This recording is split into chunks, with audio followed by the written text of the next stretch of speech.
Tubuh manusia terbangun dan terdiri dari sejumlah sel yang menyusun, sehingga manusia dapat bertumbuh dan berkembang dengan baik. Dalam informasi ini, saya menjelaskan tentang bagaimana aplikasi gelombang frekuensi terahertz dapat membangunkan sel, memperbaiki, dan menghidupkan sel dorman dalam tubuh manusia. Struktur tubuh manusia terdiri dari sel, tisu, organ, dan sistem organ, di mana dari sini tubuh manusia dibuat dengan kompleksitas struktur yang semua bekerja sama. Kalau kita berbicara tentang sel manusia, sel tubuh manusia terdiri dari berbagai macam sel. Contoh, sel otak, sel liver, sel otot, sel usus, sel darah, dan lain-lain. Inilah semua yang membentuk tubuh manusia. Lebih detail lagi adalah sel manusia. Sel yang membangun tubuh manusia adalah sebanyak 37 triliun jumlahnya. Dan berikut inilah saya akan membahas secara ilmiah bagian daripada sel, masing-masing sel yang berjumlah 37 triliun dalam tubuh manusia, terdiri dari 10.000 hingga 100.000 biomolekul. Terdapat 4 peran utama dalam biomolekul, yaitu lipids atau lemak, nukleat asid atau DNA dan RNA, karbohidrat, dan protein. Inilah komponen utama dari biomolekul. Dalam sel itu sendiri tersusun sebagai berikut: inti sel, mitokondria, endoplasmic reticulum, ribosom, Golgi apparatus, lisosom, peroksisom, dan membran sel. Inilah dia susunan daripada sel. Di dalam sel inti atau nukleus itu terdiri dari DNA dan RNA. DNA atau deoksiribonukleat acid adalah seperti komputer yang melakukan programming dan memberikan tugas kepada semua biomolekul dalam sel. Sedangkan RNA melakukan fungsi dan tugas sebagai kopi atas semua perintah tersebut dan melakukan scan serta mengirim sinyal ke seluruh biomolekul. Inilah dia bentuk dari DNA dan RNA. Deoksiribonukleat acid mempunyai 2 pilar, sedangkan ribonukleat acid mempunyai cuma 1 pilar atau single nucleobase. Fungsi lain dalam sel juga ada namanya fungsi mitokondria yang merupakan pemrosesan makanan dan oksigen untuk menghasilkan energi untuk sel itu sendiri. Fungsi daripada endoplasmic reticulum yang ada dalam sel yaitu sebagai pembuat protein, lipid, dan steroid seperti rambut, kuku, dan jaringan tisu manusia. Sedangkan ribosom adalah juga hampir sama. Dia juga membuat protein, hanya lebih kepada steroid protein, contohnya hormon, darah, dan sel. Sedangkan fungsi daripada Golgi apparatus adalah fungsi sebagai tukang pos dan melakukan pengkodean protein dan lemak untuk dikirim ke sel lain. Ada molekul yang mempunyai tugas seperti tukang sampah, di mana molekul ini mengangkut dan menyingkirkan hal-hal yang buruk. Contohnya, sel darah putih yang merupakan antivirus dan antibakteria. Molekul membran ini berfungsi sebagai pembungkus sel, di mana molekul membran ini mempunyai 2 layer sebagai piranti-piranti untuk melindungi sel dari luar. Di antara seluruh sel yang ada di dalam tubuh manusia, ada satu sel yang mempunyai fungsi yang luar biasa dan merupakan fungsi awal peradaban manusia itu sendiri, yaitu stem cell. Nah, stem cell ini merupakan sel awal manusia atau sel punca yang dikenal dengan stem cell. Stem cell ini dapat membuat sel baru, memperbaiki sel yang rusak, dan mengganti sel-sel yang mati. Stem cell atau sel utama, atau juga disebut dengan sel punca, terdiri dari sumber yang pada awalnya disinilah asal-muasal pembentukan tubuh manusia dari kecil hingga dewasa. Stem cell sendiri dibagi dua, yaitu stem cell embrionik dan stem cell dewasa.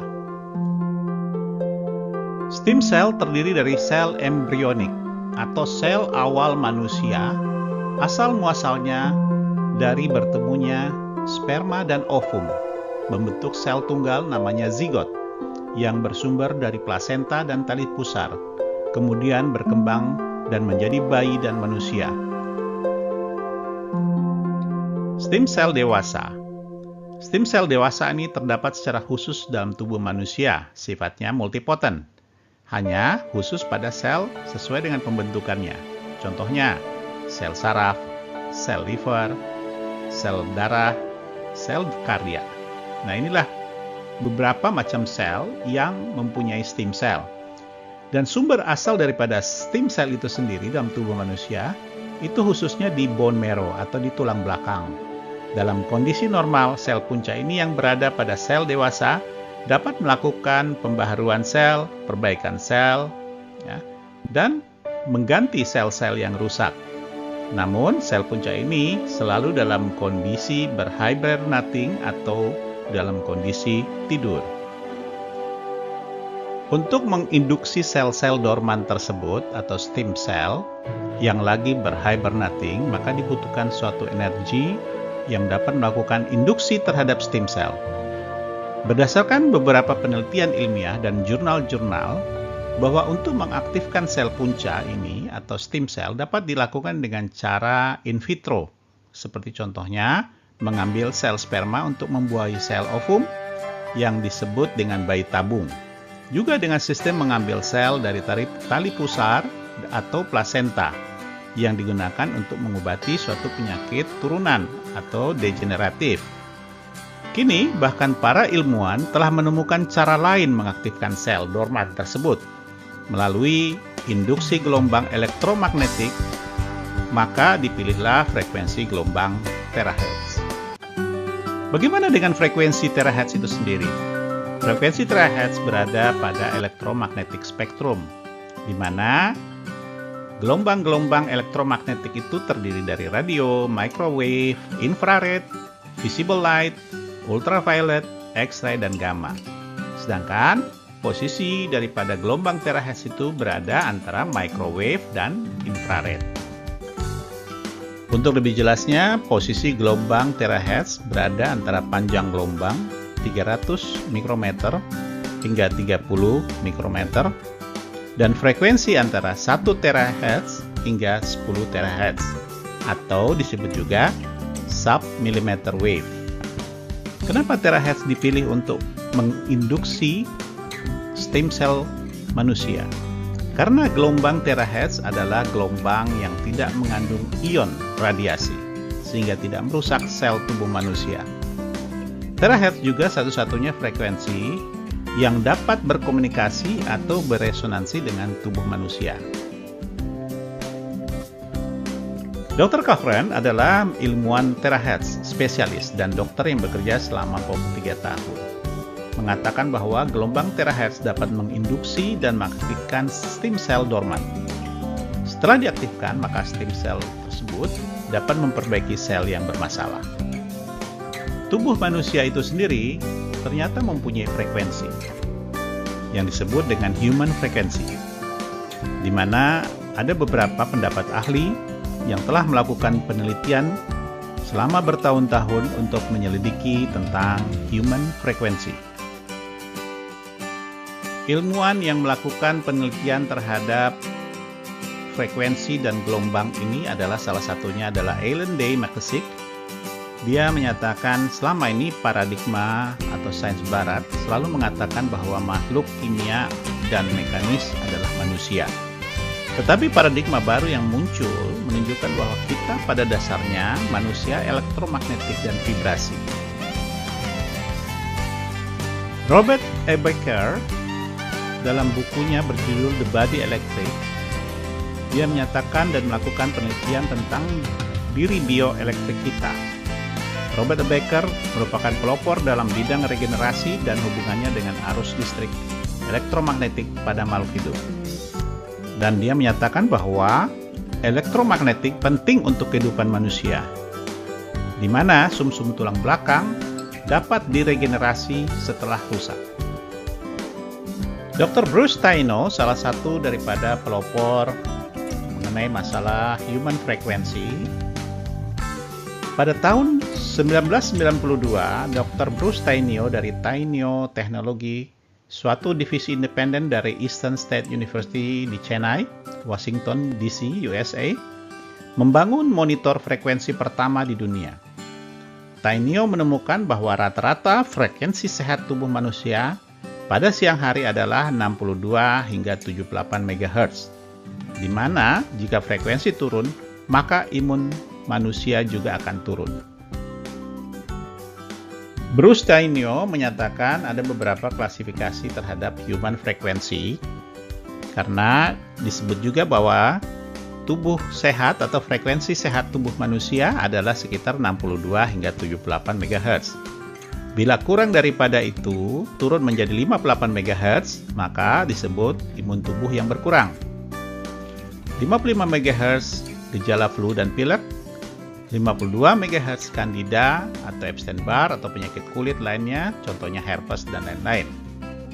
Dan apabila 42 MHz, frekuensi tubuh manusia itu terkena kanker.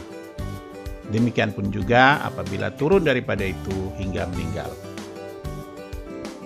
Salah satu penelitian dari lembaga riset Riken Jepang yang dilakukan oleh Hiromichi Hoshina, beliau melakukan pengetesan melalui gelombang radiasi terahertz dan akhirnya menemukan bahwa radiasi terahertz memang dapat merubah struktur protein dalam sel.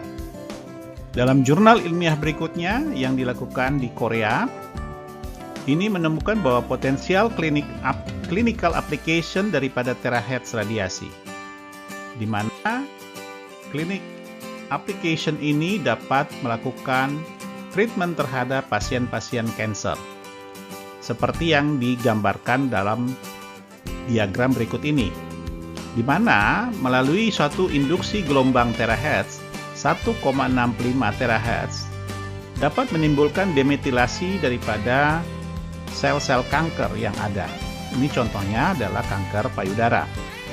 Nah, melalui induksi ini dapat membuat sel-sel kanker tersebut tidak melakukan penyebaran yang lebih masif, akhirnya menurun sehingga menghilangkan sel kanker itu sendiri. Penelitian yang dilakukan oleh Universitas Saint Petersburg, Rusia, menemukan bahwa dengan radiasi gelombang terahertz atau frekuensi terahertz ini dapat sangat efektif menangani pasien COVID-19 dan menyembuhkan lebih cepat daripada yang selama ini terjadi. Dari hasil penelitian darah dari pasien yang terkena positif COVID-19, menurut penelitian daripada Universitas Saint Petersburg dari Rusia, di sini ada beberapa hasil yang didapatkan setelah 2 hari maupun 7 hari, di mana hasil daripada tes darah ini adalah ISR, RBS, dan WBS. ISR adalah salah satu tes peradangan, merupakan erythrocyte sedimentation rate, dan RBS adalah tes gula darah random, dan WBS adalah tes darah putih. ISR sendiri mempunyai nilai normal adalah 2-20, RBS adalah normalnya 4-5, dan WBS adalah normal 4-9. Sebelum dilakukan treatment, pasien tersebut mempunyai nilai yang sangat buruk. Contohnya ISR di atas normal 41, RBS masih cukup normal, WBS di atas normal 28,7. Setelah dilakukan treatment dengan gelombang terahertz untuk 2 hari kemudian, ISR-nya menurun dengan drastis mencapai angka normal 19, sedangkan RBS-nya mempunyai hasil 3,62. WBS-nya adalah 8,9. Cukup signifikan dalam perubahan-perubahan hasil tes darahnya. Bahkan 7 hari kemudian, ISR-nya sudah mencapai titik normal dengan 10, nilai RBS-nya adalah 4,10, dan WBS-nya 8,7. Sangat normal. Kesimpulan daripada semua hasil daripada apa yang kita bahas di atas adalah kutipan dari seorang ahli fisika yaitu Albert Einstein menyatakan bahwa the future medicine will be the medicine of frequency. Yaitu obat masa depan adalah obat dari frekuensi.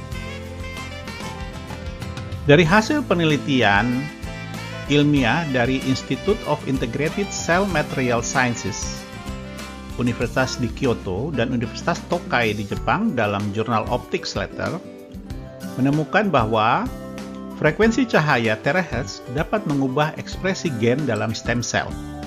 Ini adalah penting karena stem cell ini yang berfungsi untuk memperbaharui dan menemukan bahkan mengganti sel-sel yang rusak, khususnya dalam pengembangan terapi regeneratif. Terahertz juga memiliki potensi untuk memanipulasi sel-sel hidup karena frekuensi ini tidak merusak seperti sinar ultraviolet ataupun inframerah. Dengan kebaikan dan keamanan gelombang terahertz ini merupakan satu alternatif terbaru dalam pengobatan medis di masa depan yang dapat membangunkan stem cell manusia. Baik, terima kasih atas perhatiannya. Sampai jumpa lagi.